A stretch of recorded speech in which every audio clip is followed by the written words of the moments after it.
जय श्री राम मित्रों, मैं पंडित शिव पाराशर आप सभी का स्वागत करता हूं आपके अपने इस YouTube चैनल पर। मित्रों, आज का जो ये कार्यक्रम है लॉकडाउन के चलते घर की छत से ही आप तक पहुंचाया जा रहा है। मित्रों, जन्म कुंडली विश्लेषण के इस कार्यक्रम में आज हम शामिल करने जा रहे हैं अंकुर भारती की जन्म पत्रिका। यही जन्म पत्रिका हमने पिछले शनिवार को भी पब्लिश की थी, लेकिन कुछ समय पश्चात किसी टेक्निकल खराबी के चलते हटानी पड़ी। लेकिन शनिवार को हमारा कार्यक्रम आता है तो हमने प्रतीक की जन्म पत्रिका को इमरजेंसी में वहां पर पब्लिश कर दिया। लेकिन नैतिकतावश ये कार्यक्रम हम पुनः बनाकर आपके सामने ला रहे हैं। तो अंकुर भारती, जिनके जन्म का विवरण इस प्रकार है, 28 मार्च 1995 रात्रि के 11:02 पर हमीरपुर में इनका जन्म हुआ है। इसके आधार पर वृश्चिक लग्न की जन्म पत्रिका तैयार हुई है, जहां गुरु विराजमान है।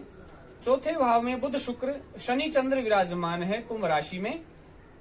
पंचम स्थान में सूर्य विराजमान है मीन राशि में। छठे भाव में केतु विराजमान है यहाँ पर मेष राशि। भाग्य स्थान में मंगल विराजमान है कर्क राशि में। राहु विराजमान है 12वें भाव में तुला राशि में। इनका जो सवाल है ये पूछ रहे हैं, क्या सरकारी नौकरी के योग हैं कुंडली में? अगर हैं तो किस फील्ड में मेहनत करें, किस फील्ड में जाएं? तो मित्रों, सबसे पहले स्थिति देखते हैं लग्न की, लग्नेश की और सूर्य की। तो लग्न 15 डिग्री के हैं, यहाँ पर बलवान है। वृश्चिक लग्न है तो ऐसा जातक दृढ़ निश्चयी होता है। ये एक परिपक्व लग्न है तो ऐसे जातक में जो मैच्योरिटी है बहुत जल्दी आती है। साथ ही जो निश्चय ठान लेते हैं करने का वो अवश्य करते हैं।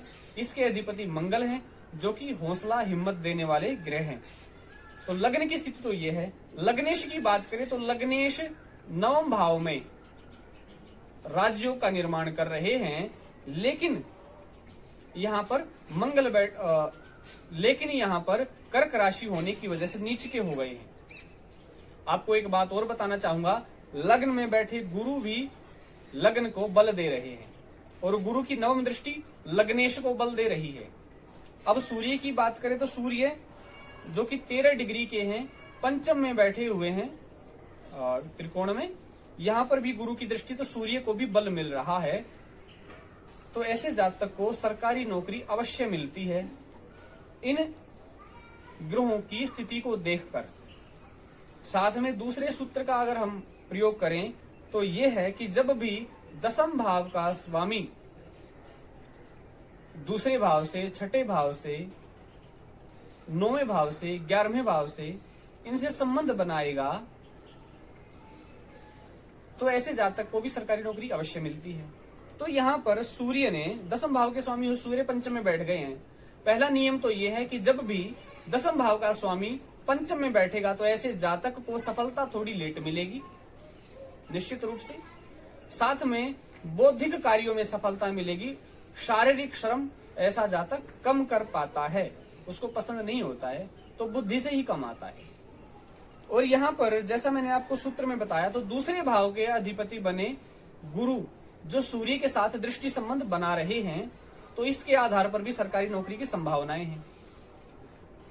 भारतीय ज्योतिष में लिखा हुआ है, व्ययेश अगर 1, 2, 4, 5, 9, 10 भाव में बैठेगा तो सरकारी नौकरी देगा। अब व्ययेश बने शुक्र और बैठे हैं वो चौथे भाव में मित्र की राशि। शुक्र के दोनों ही मित्र शनि बुध साथ में विराजमान है, हालांकि चंद्रमा भी विराजमान है। तो शुक्र को बल मिल रहा है, तो यहाँ पर जातक को सरकारी नौकरी की संभावनाएं बन रही है जातक की कुंडली में। अब बात करते हैं किस फील्ड में जाएं। तो गुरु ज्ञान के कारक लग्न में बैठ रहे हैं, यानी जातक के ऊपर गुरु का प्रभाव है। और गुरु का प्रभाव क्या है? अनुशासन, ज्ञान देना। मंगल बने लग्नेश, तो मंगल क्या है? सेना में है, सिपाही हैं, रक्षक हैं। गुरु ज्ञान देने वाले हैं, अनुशासन वाले हैं, तो ऐसा जातक सेना में जा सकता है। ज्ञान देने वाले हैं तो ऐसा जातक टीचिंग के प्रोफेशन में जा सकता है। गुरु मंगल के ऊपर गुरु की दृष्टि पड़ रही है तो ऐसा जातक मेडिकल फील्ड में जा सकता है। शनि यहाँ पर चौथे भाव में बैठकर यहाँ पर अपनी ही राशि में और दसम भाव पर दृष्टि डाले हुए हैं कार्य क्षेत्र पर। साथ में बुध, साथ में शुक्र, तीनों ही मित्र एक साथ बैठकर दसम पर दृष्टि डाले हुए हैं, जिसका मतलब जातक वकालत में जा सकता है। तो मैंने जो ये फील्ड बताए हैं, ज्ञान का कारक गुरु है तो ज्ञान बांटने में, शिक्षा के क्षेत्र में जा सकता है, मेडिकल लाइन में जा सकता है, इनको सफलता मिलेगी। वकालत वाली लाइन में जा सकता है, अवश्य निश्चित रूप से सफलता मिलेगी इस जातक को इन लाइनों का अगर ये चुनाव करते। हालांकि कुछ उपाय इनको करने चाहिए।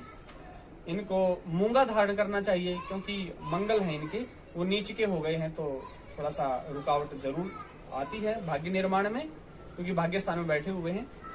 तो मूंगा धारण करें। सीधे हाथ की ये जो अनामिका जो उंगली होती है इसमें मूंगा धारण करें तांबे में मंगलवार के दिन। साथ ही सूर्य को निश्चित रूप से जल दें। सूर्य सरकारी नौकरी में विशेष भूमिका निभाते हैं, तो सूर्य को जल कैसे देते हैं इसके लिए हमने वीडियो बना रखी है। आपको आई बटन में उसका लिंक मिल जाएगा, वहां से आप देख सकते हैं। पूरी विधिवत पूरी विधि है वहां पर सूर्य को जल देने की। साथ ही आपकी कुंडली में काल सर्प दोष है, शेष नामक काल सर्प दोष है। इसके निवारण के लिए भी हमने वीडियो बना रखी है, आई बटन में लिंक दे देता हूं, वहां देखें और इसका विधिवत निवारण कराएं। क्योंकि काल सर्प जिसकी कुंडली में होता है उसके काम बनते बनते बिगड़ते हैं। तो ऐसी स्थिति में आपको इसका काल सर्प का निवारण अवश्य कराना चाहिए, ताकि आपकी सफलता में कोई रुकावट ना रहे। तो मित्रों, आज के कार्यक्रम में इतना ही। आपको कैसा लगा ये कार्यक्रम आप हमें देखकर बताएं। अगर अच्छा लगा है तो लाइक बटन दबाएं, चैनल को सब्सक्राइब नहीं किया तो सब्सक्राइब करें, साथ में बेल बटन दबाएं और शेयर करना ना भूलें। तो मित्रों, जय श्री राम।